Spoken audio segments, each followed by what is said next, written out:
J'attendais vraiment beaucoup cette série, d'ailleurs j'avais dit dans l'une de mes vidéos que ça allait être l'une des meilleures séries de l'année.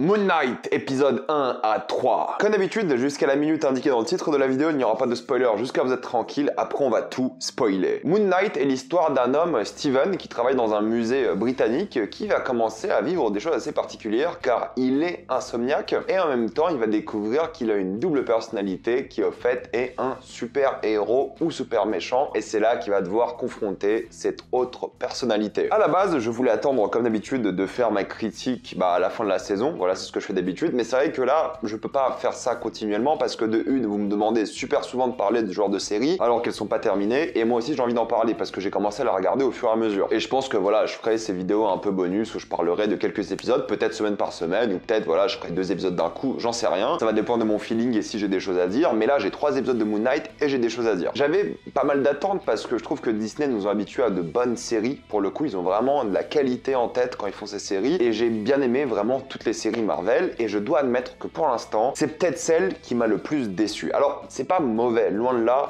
c'est une exagération aussi, mais il y a plein de problèmes que je trouve vraiment dommages dans cette série, qui auraient pu être, je pense, assez bien corrigés. Mais on va commencer avec les choses que j'aime beaucoup. Alors déjà, Oscar Isaac, j'aime beaucoup son jeu d'acteur, il joue donc 2 personnalités, il joue Steven et Mark, et il le joue carrément bien, et au fait, ils ont un jeu perpétuel par rapport à ça. C'est vraiment le cœur de la série. T'as ce Steven qui bosse dans la boutique d'un musée qui est consacré à l'égyptologie, et qui veut une vie différente, et qui est vegan, oui c'est important dans l'histoire, et de l'autre côté Mark qui est complètement à l'opposé, c'est une sorte de mercenaire qui est pas du tout vegan pour le coup, et en fait ils ont plein de petits détails, c'est pour ça que je parle du véganisme, non pas parce que je le suis, mais parce que c'est un petit détail qui permet justement de jouer sur cet aspect-là du scénario, et en fait le fait qu'il soit vegan aide le scénario, car par exemple le méchant l'est aussi, parce qu'il y a toute cette thématique du jugement éternel, et il pense que faire du mal aux animaux c'est considéré comme être mal jugé par justement ces dieux égyptiens, et du coup ils font pas de mal aux animaux, du coup il est vegan, mais l'autre côté Mark il y croit pas trop, et lui n'est pas vegan, enfin bref il y a toute cette thématique intéressante sur plein de petits détails comme ça, que j'aime beaucoup. Il y a plein de détails, vraiment il y en a beaucoup pour le coup qui jouent sur les thématiques de la personnalité, de ce doublement de personnalité, et du coup est-ce qu'il a vraiment une pathologie et il pense qu'il est 2 personnes à la fois, ou est-ce qu'il y a vraiment 2 personnes dans son corps. Donc ça mélange plutôt bien ce côté où on parle de maladie mentale de manière vraiment intelligente je trouve, avec le côté super héroïque. Donc il y a ça qui est cool et que j'aime beaucoup. Oscar Isaac fait le taf, ça je vais pas le répéter sans arrêt, il y a plusieurs personnalités donc c'est plutôt cool, enfin il y en a 2 donc c'est vraiment bien fait. Il a un accent britannique aussi, ça c'est un petit détail qui marche plutôt bien, c'est qu'il a un accent britannique qui est pas très bon je trouve, et en fait vu qu'il a cette personnalité qui de l'autre côté est américaine, c'est un peu logique que son accent britannique soit pas très convaincant, donc ça j'aime beaucoup. Après je suis pas britannique, mais c'est vrai qu'il fait un peu bizarre je trouve son accent, et il y a plein de détails comme ça. C'est la série Marvel la plus violente, mais honnêtement ça veut pas dire grand chose, il y a pas beaucoup de violence, il y a un peu plus de sang que d'habitude, et il y a un F-word, donc le mot fuck, même là le F-word il est censuré par une sorte de coup à un moment, donc tu l'entends à peine, mais il est prononcé, c'est juste qu'il y a un bruit par dessus, le mot n'est pas coupé. Donc il y a tout ça que j'aime bien, et un truc qui est génial par rapport au doublement de personnalité, c'est les scènes d'action, et c'est aussi là le problème à la fois, dans le sens où il y a des scènes d'action qui sont donc jouées par Moon Knight, ce fameux méchant, par Mark, méchant ou gentil, peu importe, pour Steven c'est un méchant, mais pour nous c'est un peu le protagoniste, mais c'est vrai que du coup il y a ces scènes d'action qui sont jouées où Steven va perdre le contrôle, et c'est Mark qui va prendre le dessus, et en tant que spectateur, on aura les mêmes ellipses, et au fait on reverra Mark à un endroit différent de la série, c'est-à-dire que au fait on va devoir un peu refaire le puzzle, de voir ce qui s'est passé. Ça m'a fait penser un peu à Memento pour le coup, où justement Steven se retrouve à nouveau après la scène d'action, et il voit des gens morts par terre, il est en train de conduire une voiture, il est complètement perdu, et ça marche plutôt bien. Et il y a le côté aussi avec les reflets qui est vraiment bien, dans le sens où il va jouer sur les reflets, c'est-à-dire que quand Steven sera Steven, il verra Mark dans le reflet, et quand Mark sera dans le corps, il verra Steven dans le reflet, ils vont communiquer comme ça, ils vont parler, et en fait il a l'impression, pour les autres gens qui l'entourent, de parler tout seul. Et du coup les gens le prennent pour un mec complètement taré. Et des fois il oublie qu'il a dit certaines choses. À un moment il y a une histoire de rencard au début de la série, où il avait prévu un rencard dans une autre version de lui-même, et il se rappelle pas du rencard, et plein de choses comme ça. Donc j'aime beaucoup tout ce qui est par rapport à la personnalité, je trouve que c'est vachement bien fait, c'est super agréable à suivre, j'aime beaucoup la dualité constante, et plus t'avances, plus il y en a, et je trouve ça vraiment bien. Pour moi c'est un vrai succès, les épisodes sont plutôt bien rythmés, on s'ennuie pas vraiment pour le coup. J'aime beaucoup le fait qu'ils ont pris des réalisateurs égyptiens, ce qui est vraiment cool parce que la thématique de l'Égypte est essentielle, on parle de dieux égyptiens, on parle de pouvoir égyptien, on va en Égypte aussi, il y a ce côté où ils ont pris des réalisateurs égyptiens, et c'est cool de faire ça je trouve. C'est pas nécessaire d'embaucher des gens égyptiens pour parler de contenu égyptien, mais je trouve que c'est une approche intéressante, surtout quand ils font du bon taf, et là ils font du bon taf. Bah, tout est bien filmé, c'est vrai que les scènes d'action sont pas très bien filmées d'après moi, après ça dépend lesquelles, mais je vais en parler après de tout ça. Mais c'est vrai que globalement c'est cool d'avoir pris cette initiative, d'avoir des personnes égyptiennes dans l'équipe technique, et aussi dans le côté artistique. Maintenant, c'est vrai que le méchant est aussi présent, c'est Ethan Hawke. Ethan Hawke dans le MCU c'est génial, mais il a pas grand chose à faire pour l'instant, c'est vrai, mais il est présent dès le début. C'est pas un méchant qu'on te cache, c'est pas un méchant qui a des plans cachés, mystérieux, il est là depuis le début. D'ailleurs la série commence sur lui, donc c'est vraiment le cœur de la série aussi. Il est pas très présent pour l'instant, il a des pouvoirs et tout, on en parlera peut-être une autre fois. Donc vraiment c'est les deux personnages principaux, c'est Steven et le méchant. Il y a aussi d'autres personnages qui interviennent comme Layla et comme un autre personnage, j'en parlerai en spoiler. C'est aussi le dernier rôle de Gaspard Ulliel qui est présent dans l'épisode 3. Donc il y a plein de personnages et c'est assez intéressant de voir leur évolution et je pense qu'ils auront une bonne évolution sur les 6 épisodes. Pour parler du MCU, et c'est vrai que d'habitude quand tu joues dans le MCU ou dans une grande saga, tu signes pour jouer dans 3 films ou tu signes pour jouer dans plusieurs saisons. Oscar Isaac a dit qu'il n'a signé que pour une seule saison et on sait déjà que Moon Knight est une mini-série, donc il n'y aura pas de saison 2. Ils ont déjà dit ça auparavant, ils ont déjà changé les choses, je crois que Loki à la base c'était une seule saison mais ils ont vite renouvelé ça. Moon Knight pour l'instant il n'y a pas de saison 2, c'est une seule saison et Oscar Isaac n'a pas voulu faire plus. Et vu comment la série interprète certaines choses, j'ai l'impression que c'est un peu la dernière fois qu'on va voir Moon Knight dans le MCU aussi. Il y a un problème qui est qualitatif de une, la série est cool, vraiment, mais elle fait pas le poids. Et ensuite, il y a le côté où t'as vraiment l'impression qu'ils vont tout donner dans cette saison, et c'est là que j'ai un gros problème. C'est-à-dire que le plus gros défaut de cette série, c'est pas forcément l'écriture qui est pas toujours très intéressante, c'est pas forcément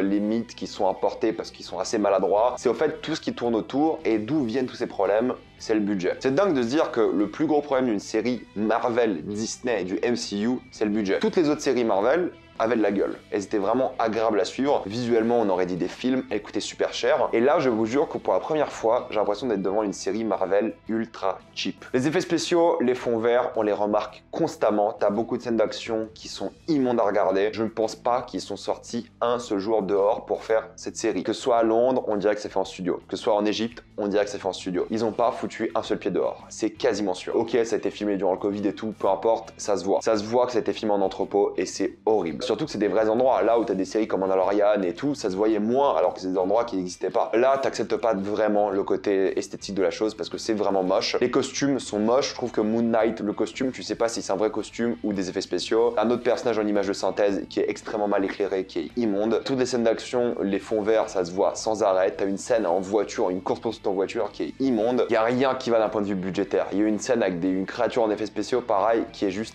immonde, qu'on dirait à un niveau de la CW. J'exagère peut-être un peu, mais c'était vraiment horrible. Et tous les problèmes que j'ai avec cette série sont à cause du budget. Parce que tu dis, putain, ils auraient pu montrer des dieux égyptiens, des trucs méga cool, mais non, en fait, on te montre rien car ils ont pas la thune et ça se ressent. Et c'est la première fois que je vois une série Marvel où je me dis, ils ont pas la thune et c'est grave. C'est grave parce que t'es habitué à un budget conséquent avec Marvel et là, j'ai l'impression de vraiment voir une série cheapos, une série qui a des ambitions mais qui a pas le budget pour justement faire vivre ses ambitions. Et tu dis, Moon Knight, ils auraient dû miser à fond sur ça et tout. Mais vu que je pense que vu que c'est qu'une seule saison et ils feront pas de suite, je pense qu'ils se sont pas pris la tête. Parce que Marvel, j'ai l'impression qu'ils font des investissements. Quand ils introduisent des personnages, des séries, c'est pour les faire revenir plus tard, créer un capital sympathie et profiter de leur popularité. Là, ils ont dit Moon Knight, on fait un one shot et on voit comment ça marche. Et je pense qu'ils ont pas osé investir. Ou alors, ils ont rush la série pour la sortir avant Doctor Strange, parce que peut-être il y aura un rapport avec Doctor Strange, parce que la série s'achève le même jour que la sortie de Doctor Strange. Donc peut-être il y a ça qui est problématique, je dois l'admettre. Peut-être c'est vraiment ça, hein. Mais je trouve que c'est vraiment moche. Vraiment, ils auraient dû faire ça différemment. C'est assez horrible et ça gâche pour moi tout le moment. T'as une scène où t'es censé avoir plein de créatures et au fait c'est des acteurs. Vraiment c'est le genre de truc que les séries font quand ils ont pas le budget pour avoir des créatures. En fait au lieu de faire des créatures en image de synthèse, ils auraient dû mettre des gens en costume. Moi j'aurais accepté des gens déguisés en X créatures parce qu'ils ont une forme humanoïde de base, ils auraient pu mettre en costume. C'est vraiment dommage parce que certaines scènes sont vraiment bien foutues niveau effets spéciaux, il y a une grosse symbolique, ça fait vraiment penser à des comics. Non pas que je les ai lus mais je parle du visuel des comics. T'as beaucoup de symbolisme sur le croissant de lune et tout, c'est vraiment bien. Le générique de fin est super esthétique, t'as l'impression qu'ils ont mis plus d'argent dans le générique de fin qui est giga stylé que dans tout le reste des effets spéciaux. D'ailleurs, pour l'instant, il n'y a pas eu de scène post-générique. Peut-être ça va changer plus tard. J'aime beaucoup la musique qui a tendance un peu égyptienne de sonorité. Il y a du rap égyptien aussi, je crois. J'imagine que c'est égyptien. Il y a plein de moments cool qui te rapprochent justement de cet univers. Mais tu vois que ça n'a jamais été filmé là-bas. Ça se ressent de fou. Du coup, même s'ils essaient de se rapprocher de cet univers-là, t'as quand même l'impression que c'est un film de studio fait en Californie. Et ça, c'est pas normal. Que ce soit normal ou pas, à la limite, peu importe. Mais si tu ressens que c'est égyptien, ok. Parce que la série veut que tu ressentes ça, mais tu le ressens pas parce que ça se voit que ça n'a pas été fait en Égypte. Pour conclure, j'ai vraiment beaucoup aimé l'épisode 1. 1, je trouve qu'il est vraiment stylé, il y a plein de références cinématographiques, plein de choix d'editing, de visuels pour justement te faire vivre cette paranoïa du personnage, pour faire vivre ce dédoublement de personnalité qui est vraiment la force de la série et c'est trop bien fait, ça j'adore. Je passe un bon moment durant tous les épisodes, j'ai bien aimé les 3. Le deuxième était peut-être un peu plus long et tout, il y avait moins d'originalité. Le troisième, c'était un peu au-dessus, mais le troisième est de loin le plus moche. Donc c'est pour moi assez déséquilibré. Et le truc, c'est que je voulais vraiment adorer cette série, mais je n'y arrive pas. Et ça, c'est un vrai problème d'après moi, parce que pour moi, ça aurait pu être l'une des séries avec le plus haut potentiel, ça aurait pu nous dépayser, mais je suis à un stade où je trouve ça ok sans plus, et c'est décevant. Je m'attendais pas à une série incroyable, je voulais qu'elle soit incroyable, mais globalement, je suis déçu de tout ce que j'ai vu pour l'instant. C'est pas mauvais, je trouve qu'elle est vraiment bien, pour le coup, il y a de bonnes choses, j'espère que ça va se rattraper sur les 3 derniers épisodes, mais globalement, je ne peux être que déçu. Je suis désolé, mais pour l'instant, je suis déçu. Je la recommande tout de même parce que c'est un bon travail et je pense que les fans de Marvel et le grand public vont apprécier, mais il y avait moyen de faire beaucoup mieux. J'ai pas envie de vendre la peau de l'ours avant de l'avoir tué parce qu'il reste 3 épisodes, mais pour l'instant, je suis quand même assez déçu. À partir de maintenant, on va passer en spoiler.